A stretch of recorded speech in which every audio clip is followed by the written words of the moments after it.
Decluttering. How to Declutter Your Home. More Minimalism, Fewer Books. Written by Marie Scott. Narrated by Yeji Kim. Introduction. Whether you live in a house, a condominium, or a sprawling estate, you've got stuff. Lots of stuff. Stuff creeps into your domicile, almost magically appearing and then disappearing. Sometimes it appears years later. And sometimes, like the mythical sock that gets lost in the dryer, it is never seen again. And the longer we stay wherever it is we live, the more stuff we seem to accumulate. Sometimes the process is gradual. Like many people, we continually vow that we'll change our stuff accumulating ways. This pledge usually coincides with the move.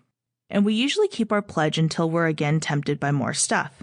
That sad-eyed velvet clown painting at the garage sale, the electric drill to replace the one which has disappeared, but which is really in the basement, just not in the toolbox. Those fabulous shoes in that super special color that will perfectly match that dress. And all that conserved tinfoil, wrapping paper, and bubble wrap you're going to use one day sits in a drawer or cupboard. But like the ball of rubber bands, it's most likely you will never do any such thing. But it's stuff, and it's yours, even that pair of shorts with the hole in the butt. The things we accumulate and fill our homes with may have no reason to be there, but accumulating things we don't need is not rational. There's something else at work there, like the underlying sense of security being surrounded by stuff gives us. This is the reason people experiencing homelessness travel with often nonsensical items, like broken radios. It's their stuff.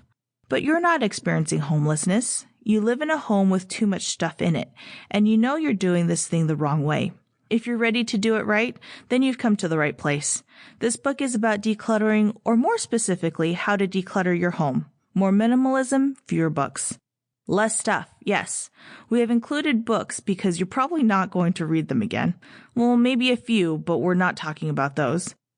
In this book, you're going to learn some solid tips for decluttering your home based on solid advice and experience on getting to where you need to go.